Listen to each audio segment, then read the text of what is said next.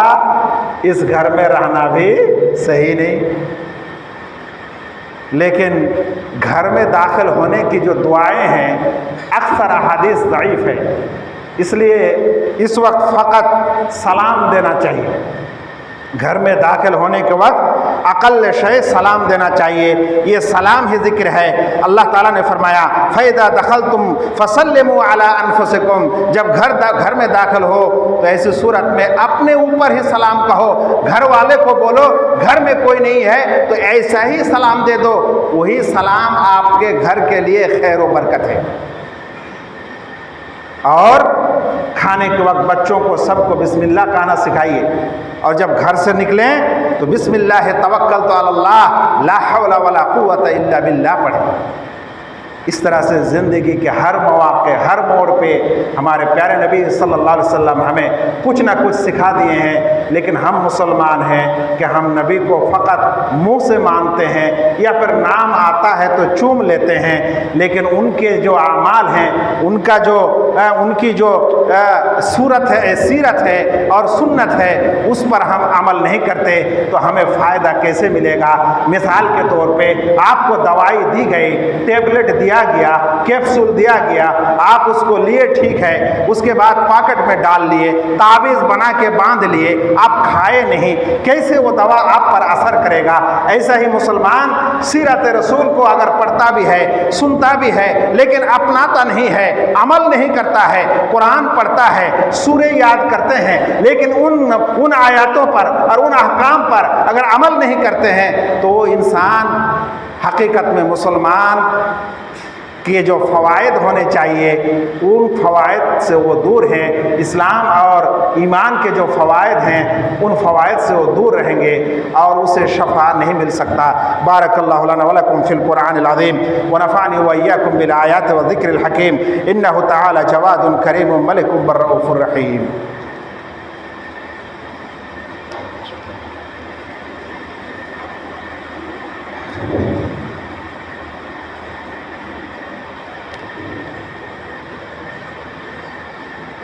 الحمد للہ کفا والصلاة والسلام علی من لا نبی بعدہ، اعوذ باللہ من الشیطان الرجیم، فاذکرونی اذکرکم واشکروا لی ولا تکفرون۔ اے بندو مجھے یاد کرو، میں تمہیں یاد کروں گا، میرا شکریہ ادا کرو اور کفر مت کرو۔ میرے بھائیوں، ان مواقع کے بعد میں ایک اور جگہ کی بات آپ کو بتا دینا مناسب سمجھتا ہوں کہ اس میں دعا کرنا کبھی نہ بھولیں۔ وہ ہے اذان کے وقت، جس وقت مؤذن اذان دیتے ہیں اور وہ مسجد جس مسجد میں آپ نماز پڑھتے ہیں، آپ کا قریبی مسجد ہے، اس مسجد سے اذان آتی ہے تو اس اذان کا جواب ضرور دیجیے گا۔ یہ ہے ایک ایسا عمل کہ اللہ کے رسول صلی اللہ علیہ وسلم نے فرمایا کہ ادھر مؤذن لا الہ الا اللہ بول کے اذان ختم کرتا ہے اور سننے والا بھی لا الہ الا اللہ بول کے جواب دیتا ہے، الا دخل الجنہ، تو انسان جنت چلا جاتا ہے۔ اور اس اذان کے بعد رسول صلی اللہ علیہ وسلم پر دعا درود ضرور پڑھیے گا، کیونکہ ایک بار درود پڑھتے ہیں تو اللہ تعالیٰ 10 بار رحمت بھیج دیتے ہیں۔ اور اس کے بعد اذان کی دعا بولنا مت بھولیے گا، کیونکہ اللہ کے رسول صلی اللہ علیہ وسلم نے اس دعا کو کرنے والے کے لیے، اللہ کے رسول صلی اللہ علیہ وسلم فرماتے ہیں جب کوئی انسان اذان کا جواب دیتا ہے، اس کے بعد درود پڑھتا ہے، اس کے بعد یہ اذان کی دعا کرتا ہے جس میں میرے لیے وسیلہ مانگا جاتا ہے، تو میں اس شخص کے لیے قیامت کے دن اس کے لیے شفاعت کرنا میرے اوپر واجب ہو جاتا ہے۔ رسول کی شفاعت چاہیے، اللہ کی رحمت چاہیے، جنت میں داخل ہونا چاہیے۔ تو ان اذکار کو اذان کے ساتھ ساتھ مت بھولیے میرے بھائیوں۔ آخر میں ایک نقطہ بتانا ضروری ہے، وہ نقطہ یہ ہے کہ ان اذکار کو کرنے کا طریقہ کیا ہے۔ سب سے پہلے ان اذکار کو سوچ بوجھ کے بمعنی اس کا معنی جانتے ہوئے بولنا چاہیے۔ ہم سبحان اللہ پڑھ رہے ہیں، اس کا معنی کیا ہے؟ کہیں ہم سنسکرت کا منتر تو نہیں پڑھ رہے ہیں، کہیں ہم انگلش کا یا وید کا کوئی شلوک تو نہیں پڑھ رہے ہیں کہ پڑھ تو رہے ہیں سمجھ نہیں رہے ہیں۔ ہم مسلمانوں کو ان اذکار کو کہنے کے وقت تدبر کرنا چاہیے، تعقل کرنا چاہیے اور اس کو سمجھنے کی کوشش کرنا چاہیے اور اس کا معنی سمجھ لینا چاہیے، اور ان اذکار کو آہستہ آہستہ کہنا چاہیے، زور زور سے نہیں کہنا چاہیے۔ اور ایک ادب یہ ہے کہ ان اذکار کو کہنے کے وقت ہاتھ اٹھا کے دعا نہیں مانگنا چاہیے، کیونکہ جن جگہوں میں اذکار اللہ کے رسول صلی اللہ علیہ وسلم سے مروی ہے ان اذکار کو کہتے ہوئے اللہ کے رسول ہاتھ نہیں اٹھاتے تھے، اس لیے ہاتھ اٹھا کے اس وقت نہیں مانگنا چاہیے۔ اسی طرح سے ان اذکار کو تنہا تنہا کہنا چاہیے، ان اذکار کو سب مل کے ایک ساتھ نہیں کہنا چاہیے۔ یہ آداب ہیں۔ ایک بار اور بتاتا ہوں کہ ان اذکار کا معنی وغیرہ جانتے ہوئے ہمیں بولنا چاہیے اور آہستہ آواز میں کہنا چاہیے۔ کہنے کے وقت ہاتھ اٹھانا نہیں چاہیے، نیز اکیلا اکیلا تنہا تنہا ان دعاؤں کو پڑھنا چاہیے۔ یہی حال ہے کہ اگر کچھ لوگ کچھ دعا اور ذکر پڑھتے بھی ہیں تو تمام لوگوں کو ساتھ کر لیتے ہیں، درود بھی پڑھتے ہیں تو سب ہل کے دل کے پڑھتے ہیں، لگتا ہے کہ سب مل کے درود پڑھنے کے لیے کہا گیا۔ ادھر اللہ کے رسول صلی اللہ علیہ وسلم اور ان کے صحابہ کرام اتنی مدت تک دنیا میں رہے، کبھی تمام مل کے کبھی درود نہیں پڑھے۔ تو درود پڑھیے اکیلا اکیلا ان آداب کے ساتھ جس کا مختصر ذکر ہوا۔ اللہ تعالیٰ سے دعا ہے کہ اللہ تعالیٰ ہم تمام مسلمانوں کو اسلام کے اس طرح کے آداب اور اخلاق کا خیال کرنے اور اس پر عمل کرنے کی توفیق عطا کرے، آمین۔ اور ان دعاؤں کو اپنی زندگی میں ڈھالنے کی توفیق عطا کرے، آمین۔ اور دنیا کے شیاطین الانس اور جنات سے اللہ تعالی ہمیں محفوظ رکھے، آمین۔ اور جو باہر سے ہمارے بھائی تشریف لاتے ہیں ان سے گزارش ہے کہ وہ ان دعاؤں کی کوئی کتاب لیں اپنی اپنی زبان میں اور اس کو یاد کریں، اپنے بچوں کو کرائیں، اپنے عورتوں کو کرائیں اور اپنے گھر میں خیر آباد کیجیے، ورنہ اس گھر میں شیطان آ جائے گا۔ جس گھر میں آپ ذکر نہیں کریں گے اس گھر میں شیطان آپ کے ساتھ کھانا کھائے گا، جس کھانے کے وقت آپ ذکر نہیں کریں گے۔ اللہ تعالیٰ ہمیں اسلام کی ان خوبیوں کو، محاسن کو اور اچھائی کو اور جینے کے ان طور و طریقے کو حقیقت میں محبت کے ساتھ عمل کرنے کی توفیق عطا کرے، آمین۔ اللهم صل على محمد وعلى آل محمد كما صليت على إبراهيم وعلى آل إبراهيم إنك حميد مجيد اللهم بارك على محمد وعلى آل محمد كما باركت على إبراهيم وعلى آل إبراهيم إنك حميد مجيد عباد الله إن الله يأمركم بالعدل والإحسان وإيتاء ذي القربى وينهى عن الفحشاء والمنكر والبغي يعظكم لعلكم تذكرون